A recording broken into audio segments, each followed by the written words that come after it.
For more than 6 decades, Zambia and China have shared a relationship built on mutual respect, solidarity and practical cooperation spanning infrastructure, trade and development.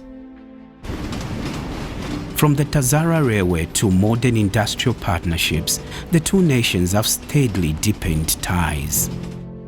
Today, that long-standing friendship is taking on renewed significance, now powering a new chapter of cooperation in clean and affordable energy. New and promising investment deals in clean and affordable energy have started pouring in from China. This is coming in the wake of strategic engagements.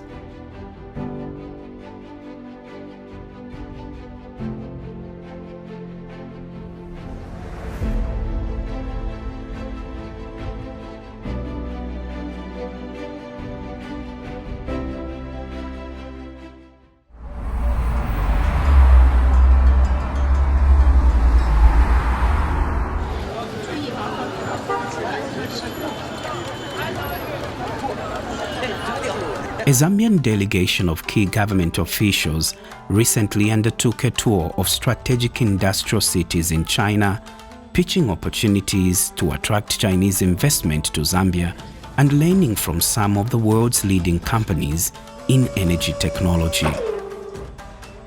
From the bustling trading flows of Shanghai to the technology hubs of Shenzhen City, the Zambian delegation crisscrossed China on an investment and learning mission aimed at tackling the country's growing energy needs.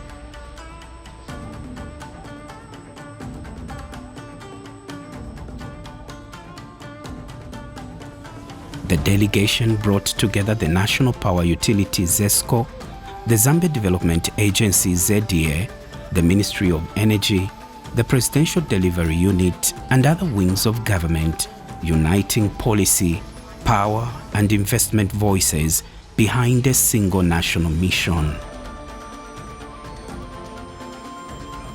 This coordinated push for private sector investment in green energy from China was led by Kaumbwe Member of Parliament Dr. Aaron Mwanza, a strong campaigner for rural electrification, with the blessings of President Hakainde Hichilema. The team's journey began in Shandong at the Qingdao Conference on 16 January 2026.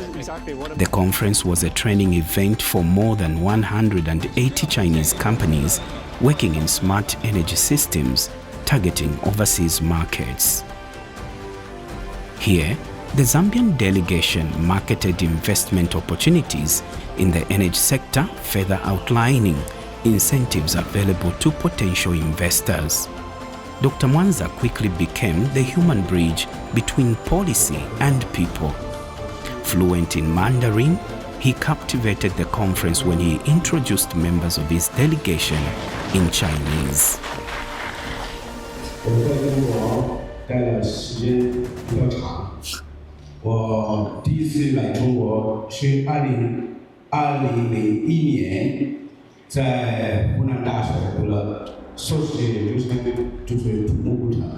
In an extremely emotional tone, Dr. Mwanza used the platform to highlight persistent power challenges in rural constituencies, in healthcare delivery and education sectors. I represent a community in the eastern part of Zambia where I have 35 schools, public schools. I have 12 hospitals or clinics. In these public institutions, there's no electricity, there's no power, there's no light. A nurse or a doctor, when they're helping mothers to give birth, sometimes they use the light from the phone. The lawmaker further engaged the conference regarding opportunities available for private sector participation in ending power shortages in rural communities. We are here to present opportunities for all of your companies to invest in Zambia. more especially in the energy sector, as well as mining. The government has got a very good environment for investment in Zambia. Zambia is a beacon of peace in Africa. Zambia has never gone to war since independence. ZESCO Managing Director Justin Longo opened the discussions with a concise briefing on Zambia's energy landscape, outlining both challenges and clear opportunities for investment. Building on that outlook, Zambia Development Agency ZDA underscored the long-standing and warm relations between Zambia and China, framing the engagement as a natural extension of an already strong partnership between the two countries. The first country that established diplomatic relationship with Zambia was the People's Republic of China. So you can see how the People's Republic of China and Zambia are very, very good friends. So the foundation is very, very strong. And that's why to date, we've got over 500 companies invested in Zambia, Chinese companies that have invested in Zambia. That's very, very significant. We've never gone to war with anyone. And that's very important for you, our investors, to come and invest in a country that is peaceful. You want to put your money where you can have return on investment and you can be rest assured. When you invest in the energy sector, and then we give you an investment license from the Zambia Development Agency, you will be able to import your equipment without paying any fee at all. So all your solar panels, all your equipment, whether it's a thermal plant or solar panels, you bring that equipment and machinery into Zambia without paying any duties. As long as you are registered with the Zambia Development Agency, you don't pay VAT when you are investing in the energy sector. Very, very significant as well. Beyond conference halls and boardroom meetings, the delegation toured major industrial players, including the Shanghai Metals Market (SMM), Trina Solar in Changzhou, Sungrow Power Supply Company in Hefei, and technology giants Huawei and Telhao in Shenzhen. During these visits, the delegation was treated to first-hand insights into renewable energy systems and advanced power technologies. At Huawei's headquarters in Shenzhen, the journey turned practical, where the delegation was taken through a guided tour of rooftop solar installations in action.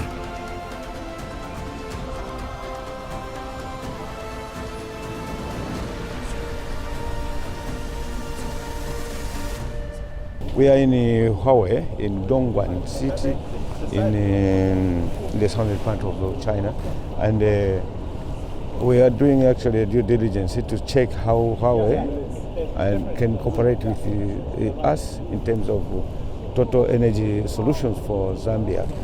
We have just discovered, for example, we are at this station. This is a rooftop solar system. What we have learned here is it is possible to install rooftop to all our public institutions, because I believe most of them have got a similar type of area. Places like ZRA building, places like NAPSA buildings, places like the Ministry of Local Government and Housing, the Ministry of Sports, Ministry of Infrastructure, name them. We have a very conducive environment to put up a rooftop infrastructure in all public institutions. So we are here for Huawei to have demonstrated to us that they are equal to the task to put solar panels at the top of public institutions, and all we'll do is to enter into negotiations on how best we can enter into an agreement. Having seen what Huawei has done, they have basically led the way. They have got a technology, they have got the experience, they have got the partners whom they work with in implementing the solar PV as well as ESS solutions across the world. We are able to learn, we are able to replicate this model in Zambia, and it is very, very possible. Look, there are some places in Zambia that are far away from the grid. Now, these places that are far away from the grid, should they continue being in the same status they have been since independence? The president said no. So can we adopt this kind of modern provision of alternative power solutions to our communities in rural areas, so that we enhance public service delivery to our people? Because that way also development can follow. When people have got access to power, people with small businesses such as salons, barber shops, people that can do small welding activities can also be able to participate in the economy of this country. The team was also given a brief glimpse into the company's heavy investment in research and development, the engine driving Huawei's continued technological growth, with more than 40% of its workers dedicated to research and development.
Following an extensive tour of Trina Solar's manufacturing plant and key operational sections in Changzhou, Jiangsu province, the delegation proceeded to high-level engagements with the company's top management, holding productive discussions on potential areas of collaboration in advancing solar power development in Zambia.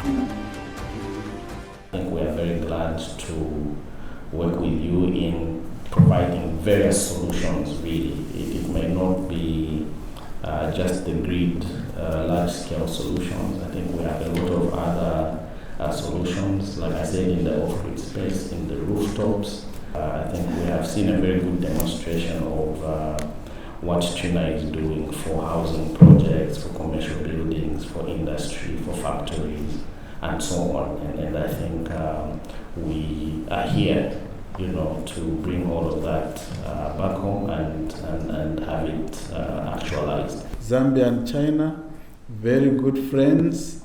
I did mention that Chairman Mao Zedong and our founding father, also Dr. Kenneth Kaunda, very good friends. President Hakainde Hichilema and President Xi Jinping. They have forged ties together to work together as a country, as the two countries. Right now there's a big project, the revitalizing of the Tazara, to re-energize the friendship between the two countries. And now we're talking about the solar itself. Apart from some of these factors, the location of Zambia, I did mention that you come into the country. We're 22 million in Zambia, local market, but we are surrounded by other countries, 9 countries altogether, SADC, COMESA region, SADC region, consumers, up to 300 million consumers. So that's a market for you.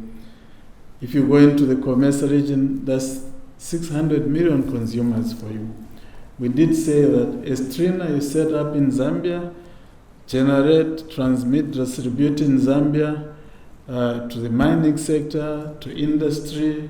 You can also export, into the Southern African power pool. You can also export into the East African interconnector being worked at the moment. You can also export into the DRC, the two countries, Zambia and DRC, surging towards close to 8 million tons of copper production in the next 5 years. That's a lot of demand for power. So that's a strategic hub for Trina Solar to set up in Zambia and take advantage of this surging demand. Current solar penetration is sitting at about 3%, and we need to grow this number to 30% by the year 2030. This then creates an opportunity for independent power producers. It creates opportunities for various development models like PPP. Herein is an attraction. We are targeting 3,000 megawatts. And for us, a partnership with a company like Trina will go a long way. The year 2026, we are targeting to bring on board a total of not less than 1,000 megawatts. And so far, we have a number of projects that are ongoing. But this collaboration is, once effected, it will bring on board, as earlier stated, 300 megawatts plus 2 megawatts. 30 megawatts in each province. For us, this will help us mitigate the deficit. For us, every kilowatt brought on board does contribute to us mitigating our electricity deficit. We would like to discuss more with you and to find the opportunities in front of us. We can set up a group to focus on this project and to work on more key details, especially how we can sign the PPA and the price of the PPA, how we can develop the financing model. At the Shanghai Metals Market, one of China's most comprehensive commodities intelligence companies, the delegation held high-level talks with senior management, exploring avenues of collaboration with the Zambia Development Agency to attract Chinese investment into Zambia's critical minerals value addition chain. Shanghai Metals Market tracks prices across non-ferrous, ferrous and new energy materials, hosting more than 3.8 million subscribers with hundreds of thousands of daily page views from Chinese manufacturers and companies from overseas. The market's extensive reach offers Zambia a powerful channel to promote value addition in cobalt, copper, lithium, manganese and other critical minerals. This is our global footprint, and in China we have a lot of branch office in Beijing, Yantai. Shanghai is our headquarters, and we have branch office in Beijing, Yantai, Hangzhou, Shenzhen, Foshan, Chengdu, and in outside of China, and we have a lot of global office as well in Seoul, and Kuala Lumpur, and Jakarta, and Singapore, and London. And like I mentioned, in the second half of this year, we have already decided to have our first Africa office in Lusaka. Yeah, thank you. Actually, we have already hired 3 Africa staff already. Most of them, they used to study in China, so they can speak Chinese and they can speak English, so we can communicate with each other very fluently. And about our office over there, and definitely we will put in our office in the second half of this year. That for us, and we will not invest too much, but because our business specification is because we don't have to invest a lot of capital. But that will be very important. Zambia and Lusaka is going to be the hub for SMM in Africa. And we can bring more and potential investor like what we have been doing in Jakarta and in Kuala Lumpur. So speaking specifically about our 2026 plans in the Africa region, started from this June, we have a battery-related conference in Morocco, which is more related to the downstream. But this conference is designed to connect the downstream as well as the upstream resources, because there are many promising lithium-related resources in Africa region, as well as for the copper resources, because we know that for the new energy industry, it is indispensable for the copper and the application of copper, cobalt, and lithium. So that's why we want to establish this conference in Morocco this June. So for this conference, we want to invite the Zambia government. If you ever get a chance or if you're available, you can have a look and speak at this conference, and we can help you to connect many downstream resources and downstream enterprises ranging from the lithium battery material manufacturers to some energy storage companies as well as some photovoltaic companies at this conference.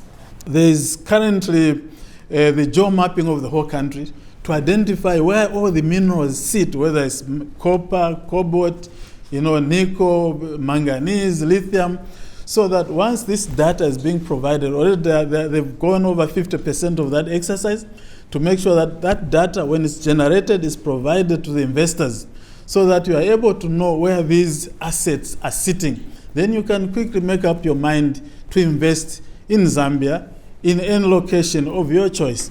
So everything is being fast-tracked. So we believe that your members on your platform can now participate downstream in the Zambian economy to create value, not just the copper cathodes, not just the raw materials, but create electric vehicle batteries. We've already set aside land for companies like Cartel, BYD, to come and invest in Zambia across the value chain, to make sure that they are able to produce closer to source along all these critical minerals that are found in Zambia. The delegation's mission concluded with tangible outcomes, marked by the signing of a memorandum of understanding between the Ministry of Green Economy and ZY Information Technology. The agreement provides for installation of electric vehicle charging points in Lusaka, alongside the supply of about 1,000 electric cars as a pilot project to be supported by Telhau Technology.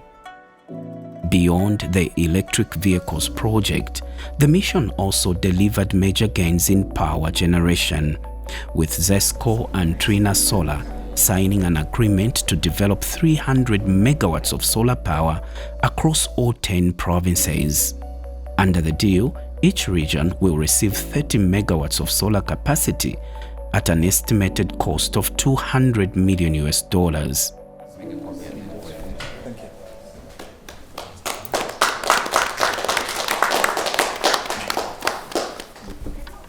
We have achieved two things. One, a memorandum of understanding for electric vehicle distribution, starting with Lusaka as a demonstration area, and then also we signed a memorandum of understanding for development of 300 megawatts in 30 megawatts per province. As the delegation returned home, the message was clear. Zambia's energy future is no longer a distant ambition, but a project already underway. From solar power to electric mobility, the agreements forged in China signal a decisive step toward lighting homes, powering industries, and unlocking opportunity, proof that strategic partnerships can turn a national vision into real power on the ground.